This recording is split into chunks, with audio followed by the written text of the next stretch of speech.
Thank you so much for staying with us. It is still iBrand Daybreak, and we're here gathered to bring you all the gist that is happening on the social media scene. And we have the beautiful, delectable, very amazing, with a beautiful smile, Deborah. Hi, Debbie. Good morning. Hi, Uche. Good morning.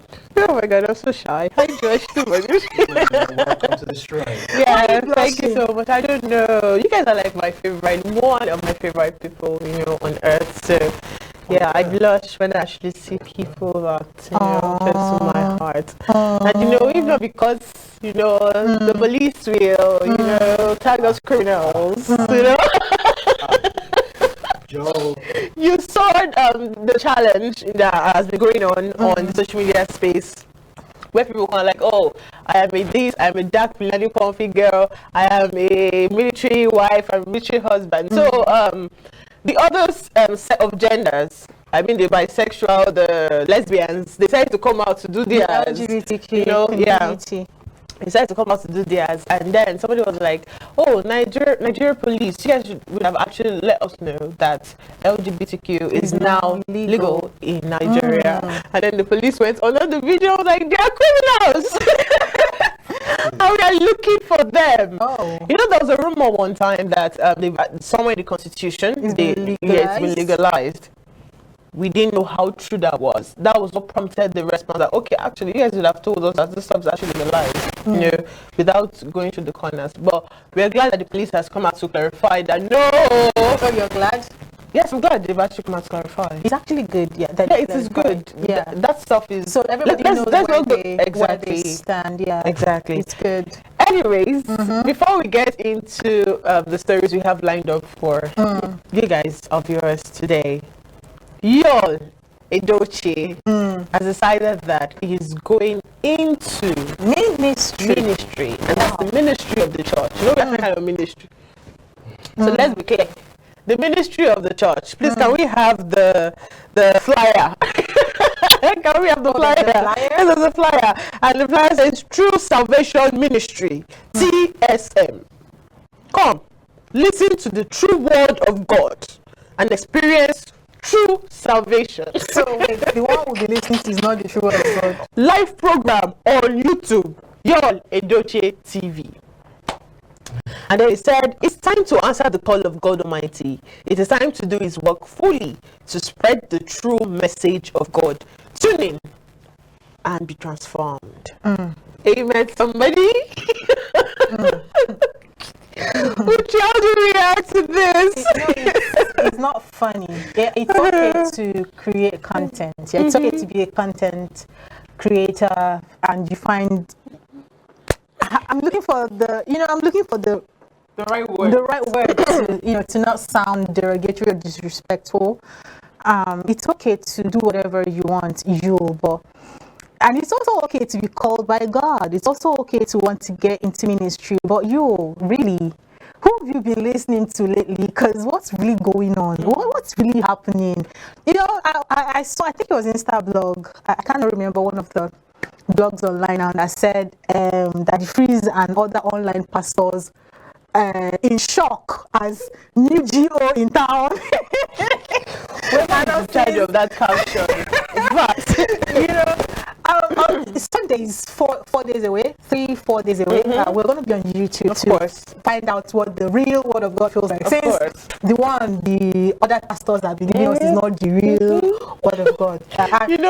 The Bible actually says things like, oh, God cannot be mocked. I feel like all those rules and regulations in the Bible does not pertain to Nigerians. Because Nigerians just wake up and decide to do whatever it is they want to do. But tell me why Yul would, is it Yul or Yul? Whatever it is. Yul, whatever. Why you would wake up in the morning, one morning actually, and say, oh, I'm going into the ministry of the church.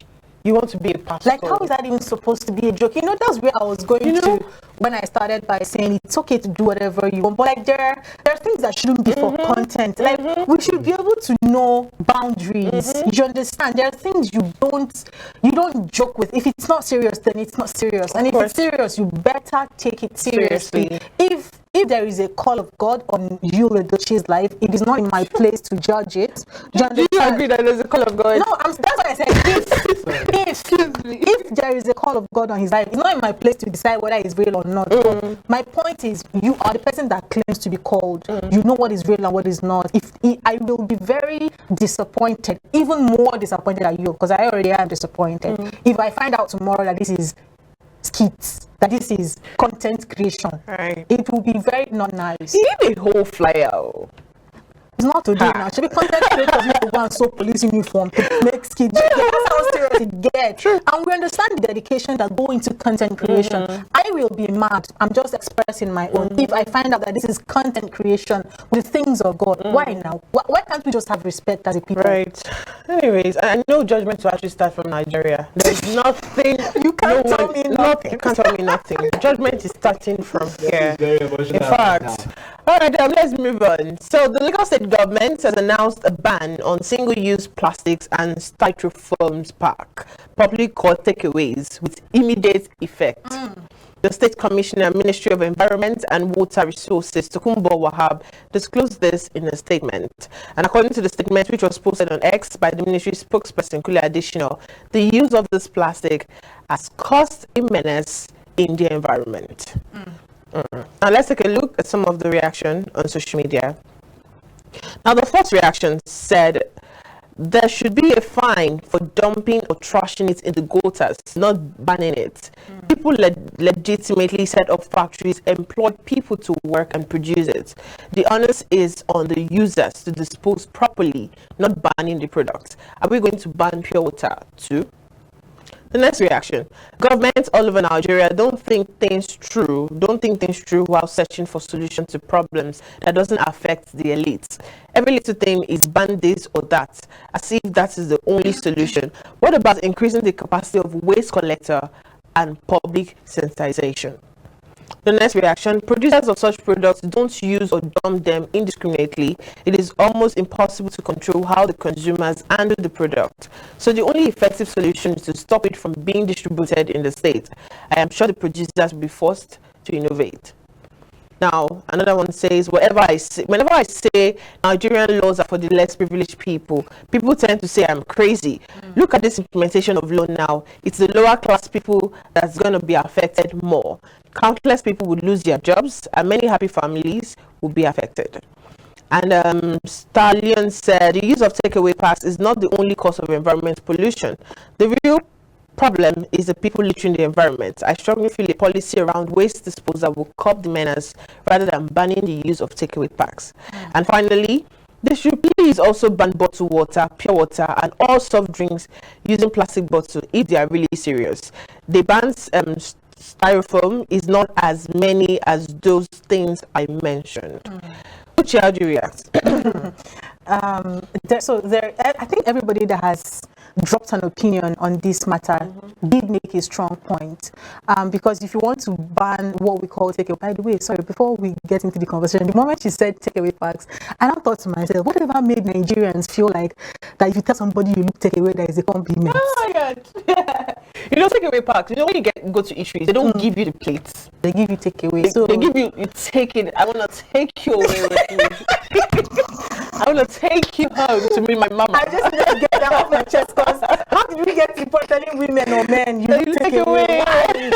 Anyway, as I was saying, everybody who's dropped an opinion actually did make a lot of sense, because if you're going to ban those takeaway packs, are you going to ban PET bottles? And we have different drinks coming out every day, different brands, different names in PET bottles, and they are more out there than even these takeaway packs. Excuse me. And there is so pure is a lot. Do you understand? So I feel like While I agree with the people who believe that this, has contributed with degrading the environment, of course it is there. We can't deny it. But with the situation that we are in, at level that we operate from as a country, can we really deal with banning these things at this time? We can find alternative ways of dealing with it. And one is improving on waste disposal. I mean, if you're passing kettle, you can barely breathe, because that is where they claim everybody should go and dump. But then it's not even being properly taken care of. Yeah, you mentioned, I'm sorry to call you, mentioned you came to a lady, I think she stays in Edo State or something, like, hey, I don't come in Lagos, so in Lagos they smell. But that's also true. But I feel like that's also a conversation for another, because there's this odor in the air. You mentioned K2, so yeah. Yeah. So the way I was going to with that is, even when we claim that we've created a space for dumping refuse, we still don't take care of it. So while we can improve policies on waste disposal and try to curb it around the environment, we can also look into recycling things. Lagos State government at some point were big on recycling. I don't know why. I still have a recycling stand in front of my house where I live right now, but I can't remember the last time. In fact, since I moved in there, I've never seen anybody use it. I don't know what it is for, is doing there, but it is a very good initiative that needs to be rekindled. If we're able to do that, then I mean, if you go to developed climes, places like Korea, they have these stands everywhere. You even make money. If you recycle used PET bottles, you make some coins. If you recycle used takeaway packs, you make some coins. And that's a way of encouraging the community to recycle. And you save yourself. You don't want to look into climate change and global warming and all that. It's a huge conversation. All right, so I'm going to look at it from two angles. First, the law in itself, it's okay, because when you talk about hazard, the smell, the stench that comes from these things when they decompose, sometimes make people living in such areas, especially dump sites, become unbearable. We have decompose. I'm It's going to come to that. When you're passing somewhere along K2, the stench that comes from all of those things. It's a dumping site. It's a dumping site. So why they are putting up laws, because they're looking at it, you may not do much about it, because the population of Lagos is rising. The best thing that needs to be done, especially when it comes to disposal of these things, is create a recycling plant, just as you mentioned. At the time, we used to have Visionscape. I don't know about Loma right about now. For Loma, they may be managing waste, but how much are they managing this waste is yet another thing. What they should do is have a recycling plant. Visionscape had that plan, but of course, due to political reason, they scrapped it. They had that plan of gathering these things, recycling to wealth. It means at the end of the day, they pack these things, they give it to companies that are manufacturing, they melt it, and they use it to produce other things. So it becomes waste to wealth. But saying that you're going to ban it, I don't know how much of that law would stand. But looking at the situation of things, it should be done. But how do they go about doing it so that it creates job opportunities for people who might want to go? I have someone on TikTok. It basically goes about recruiting guys that will pick these things off the street. So if we begin to have laws that will mitigate the disposal of these things, and of course have laws side by side that will create wealth, that will create job opportunities, it will make sense. Oftentimes we've always seen government coming up with harsh plans, but other areas that will make life easier for people, they don't think about that. So I think they should look both ways. It's not wrong to put a ban to this thing, but at the same time, put laws that will enable people to see opportunities to make money from these things, which is what you're talking about, recycling to wealth. I don't think there's anything wrong in that for me. All right, let's move on to the next story. Kunle Oluomo has been impeached as the Speaker of the Ogun State House of Assembly, and 18 of the 26 members of State Assembly voted for Oluomo's impeachment at the plenary section on Tuesday. Oluomo was impeached for alleged embezzlement of funds, high-handedness, and related offences. The Assembly immediately elected a new member, Oludaisi Elimide, as the new Speaker. But drama ensued during the impeachment. Now let's take a look at the video.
All right, let's take a look at some of the reactions on social media.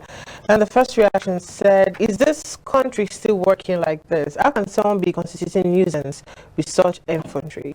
And the next one said, na family matter, they go settle them. We go say chapter of Yoruba Runu, see as your leaders they do.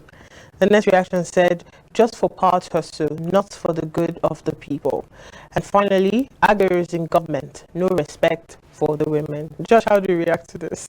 I know, it's what we call it, you know, a democracy of Agberos and you know. I thought it was only Lagos that had Agberos in government. So, taking a cue from what that guy, John Yano said, it's a family affair of the Agberos. So, let it happen. They know how to settle themselves. So, that's for me. It doesn't in any way reflect, you know, the core, you know, values of what leadership should represent. You don't misbehave like that if you're a leader. Very wrong. I mean, and carrying the staff of office. You don't even. Why are you touching it? What did you do? Is it not in this country someone who is also a member took it out of the office and ran away? Forget that. Oh my goodness! You know, the moment you have that thing in your hand, do you know what it means that you're holding onto it? I'm sure that person carrying it up and down like this and commanding somebody to sit down does not even understand what it means. It's just. What was this thing? No, the Oluomo was actually impeached because he was alleged for embezzling funds and other related offenses. I think he has issues with the FCC. Now, my question is, you have this crime on your neck, like it's glaring that you committed, you know, this and this and this. So why are you still fighting to be on this seat? Exactly. Why? Exactly. That's, you know, that's what I was going to. I look forward to the Nigeria where people who are in certain positions, it's not when people say, when we will start doing things like people that have sense. And I know when somebody doesn't have sense, it's seen as disrespectful, but unfortunately, because why can't you use your brain? No, just answer the question, because this does not display a great use of the intellectual capacity that God has given you. There are several ways you could have impeached this man, and you still won't have to do all this nonsense, making us the laughing stock of the entire world. Why? I mean, so many presidents of this world have been impeached before. We know you saw this type of nonsense. State governors have been impeached. People have willingly left office. In fact, the moment they declare you wanted for crime or one thing or another, shame will not agree to come outside the house. Not in Nigeria. Josh, do you agree that most of our leaders, in fact, all of our leaders, actually act like, you know, political positions actually their birthright? They sit on power. And even when there is an indictment on them, courtesy beholds on such person, vacate that seat, let a due diligence take its course, investigation. If you were not found wanting at the end of the day, you get back to your office. But this time around, you see somebody who wants to sit there while investigation is going on. We saw recently where we saw the do's of this world, better I do. you know, hiring persons to go around with protests. Do you need that?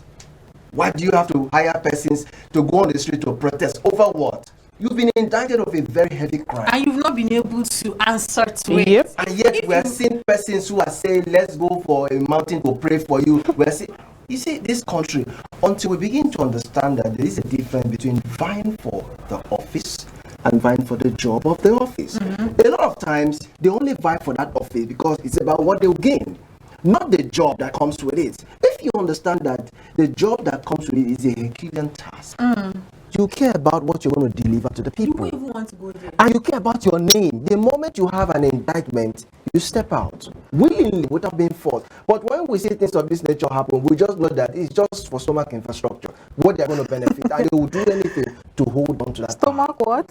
Stomach infrastructure. Anywhere better what?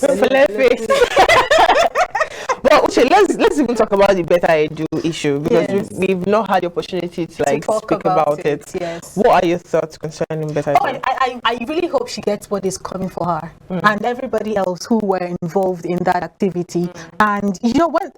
I was pretty excited when she was indicted. Yeah, and parts of the conversation that erupted at the time was that if you're going to suspend a better edu, then you should be ready to suspend at least 80% of your ministers, because they all almost do the same thing. I was hoping that, you know, we would see that happen, even if at the end of the day a lot of people are able to speak for themselves and answer the questions being thrown at them and return to office. Then people would understand that in this country at some point you would have to answer. Better Edu is not back to office. I hope she doesn't get back to office. I'm not saying that because I hope that she's not able to answer and come correct. I'm saying that because if she's not able to answer, then she has no business being in office. And I say that as a woman because, I mean, we have been sitting, clamoring and crying for this type of positions for women. And you being, at least, I think she's one of the, if not the youngest minister that we've had over time. And then being a woman, this is how you decided to disgrace your mother's gender. Why? Who did this thing to us? I know Josh is going to give me hot, so I'm listening. All right, so lately I gathered online from one of these investigative journalists that she was invited by the president recently, at least to have, you know, a one-on-one encounter with the president, because the last time she was denied entry, access into the villa. So I think yesterday or so she was invited to the presidency to give account as to how everything went down. And guess what? A lot of persons were indicted, and heavily is one of the president's choicest person, which is the chief of staff, Ajabi Amiami. They said what she mentioned about his involvement in it made the president invite his wife, that's Remy, to listen for herself what is going on. And from the look of things, after the narration, she was pleading that she'd be allowed to go back to office. But of course, it was a resounding no. And they wished her well as she goes. Also, that's a goodbye. That's a goodbye. So there's no possibility of her returning back to office. That means she was actually a scapegoat. I was also going to ask that because if you say that she mentioned other people, why exactly? I'm not even going to say why does she have to be the one to be suspended? She deserves to be suspended. But what happens to these? What happens to these other persons? She's the one heading in the office. But doesn't matter if so you be the one. You be the one to give to take the fall because the falls are under your ministry. Don't forget that. While that is established, why was she being questioned in the villa? Did you say presidential office? The president's office space. Then invited her for the first same time. way he invited the Minister of Interior. That's it. You know, he did invite him. His name was mentioned. Yeah. So I think Tinubu actually made a very good move, not inviting her when the whole stuff was actually heated. You know, and well, if that's a goodbye, yeah. And he was convinced that there's no way she will ever come back to the office. Yeah. And of course, it has indicted his chief of staff. And that's a score that we will hear one of these days. Because another thing is, another twist to it is, do you think this case will not cool off with the passage of time, given the fact that his chief of staff has been indicted? But we don't know that We yet. don't know that. We know that because of information that we got. So. And I was going to say that during the young days of this administration, one of the presidential spokespersons said that President Tinubu is not the person that would watch you sit in office and be very lackadaisical. You have to be, if you're not working, he will hold you up to. And I feel like that is what has happened with Betta, and I must applaud him for that. And I hope we'll see more of these type of moves going forward. All right, so that's all we have. Okay. So after consultations with the Igwe Council on Monday, we have agreed that it can go by the shrine. You know why it's good to go by the shrine? Why? Let's assume that we do not belong to any religious group. So you're neither Christian nor Muslim, so we'll say the way. Yes, it's a safe space. It's a safe space where you get to speak like your mind. Amadioha is, good to people who uphold integrity and, peace of the general community, and that is what we do here. All right, viewers, that's all we have for you today, please. Thank you so much for being a part of it. Thank you, Debbie, for bringing us all the information. We will do it again. Debbie will join us on Friday to wrap up the week. But of course, we'll return tomorrow with another edition of iBrand Daybreak. It will be the Thursday edition, the throwback edition. Until then, stay positive, be a good Nigerian. My name is Uche Zoe. And I'm Deborah Eze. And I'm Joshua Okata. See you tomorrow. Bye.